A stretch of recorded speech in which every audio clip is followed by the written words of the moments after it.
കേരളത്തിലെ പാലക്കാട് ജില്ലയിലുള്ള കൽപ്പാത്തി ഗ്രാമത്തിൽ വർഷം തോറും നടന്നുവരാറുള്ള പ്രസിദ്ധമായൊരു ഉത്സവമാണ് കൽപ്പാത്തി രഥോത്സവം.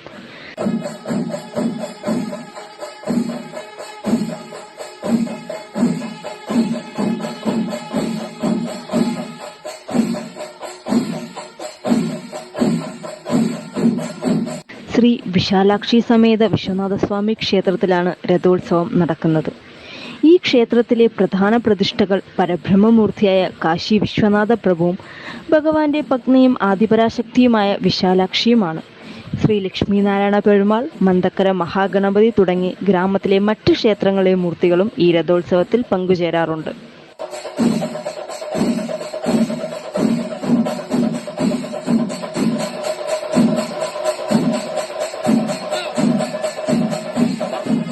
എല്ലാ വർഷവും നടത്തുന്ന 10 ദിവസത്തെ രഥോത്സവം നവംബർ മാസത്തിലാണ്. അതായത് മലയാള മാസം തുലാം 28, 29, 30 തീയതികളിലായിട്ടാണ് നടക്കുക. കേരളത്തിലെ ഏറ്റവും ആകർഷകമായ ഉത്സവങ്ങളിൽ ഒന്നായ ഇത് പാലക്കാടിൻ്റെ സാംസ്കാരിക ആഘോഷം കൂടിയാണ്. വേദപാരായണവും കലാസാംസ്കാരിക പരിപാടികളും ഈ ഉത്സവത്തിൻ്റെ ആദ്യ 4 ദിവസം ക്ഷേത്രാങ്കണത്തിൽ നടക്കാറുണ്ട്.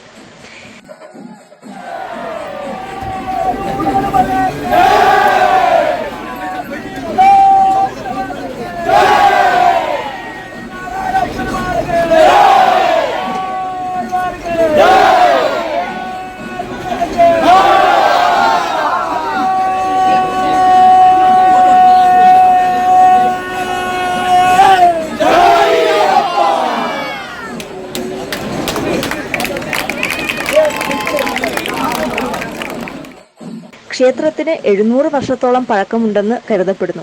അവസാനത്തെ 3 ദിവസം ഭഗവത് പ്രതിഷ്ഠയോടുകൂടി അലങ്കരിച്ച ദേവരഥം അഗ്രഹാര വീഥികളിലൂടെ ക്ഷേത്രത്തിലേക്ക് വലിക്കുവാനായി ആയിരക്കണക്കിന് ഭക്തജനങ്ങൾ എത്തിച്ചേരുന്നു.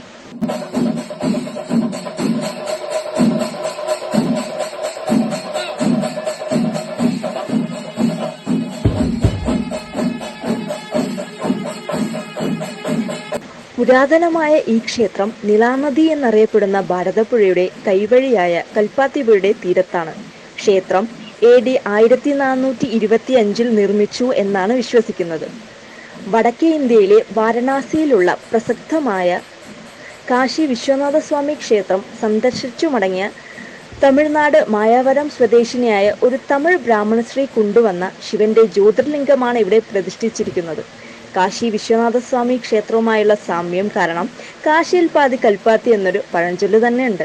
ദക്ഷിണാമൂർത്തി, ഗംഗാധരൻ, കാലഭൈരവൻ, ചണ്ഡികേശ്വരൻ എന്നീ ശിവന്റെ വിവിധ ഭാവങ്ങളും വള്ളി ദേവസേന സമേതനായ സുബ്രഹ്മണ്യൻ, ഗണപതി, സൂര്യൻ തുടങ്ങിയ ഉപദേവതകളും ഈ ക്ഷേത്രത്തിലുണ്ട്. ഈ ക്ഷേത്രത്തിന് സമീപത്തായി ലക്ഷ്മി സമേതനായ ഭഗവാൻ നാരായണനും ഗണപതിക്കും പ്രത്യേകം ക്ഷേത്രങ്ങളുമുണ്ട്.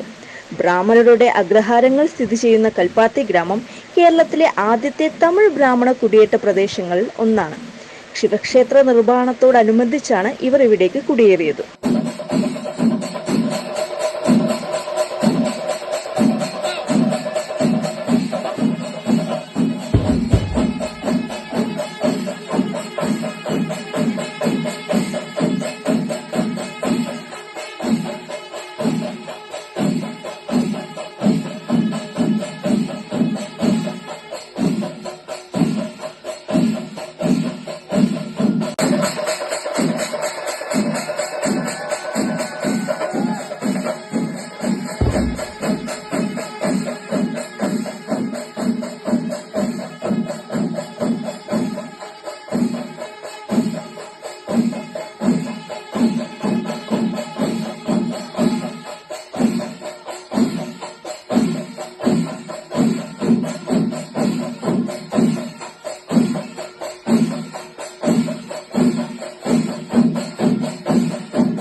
കഴിഞ്ഞ വർഷം നടന്ന കൽപ്പാത്തി തേരിൻ്റെ ദൃശ്യങ്ങളാണ് ഈ വീഡിയോയിൽ ഉൾപ്പെടുത്തിയിട്ടുള്ളത്.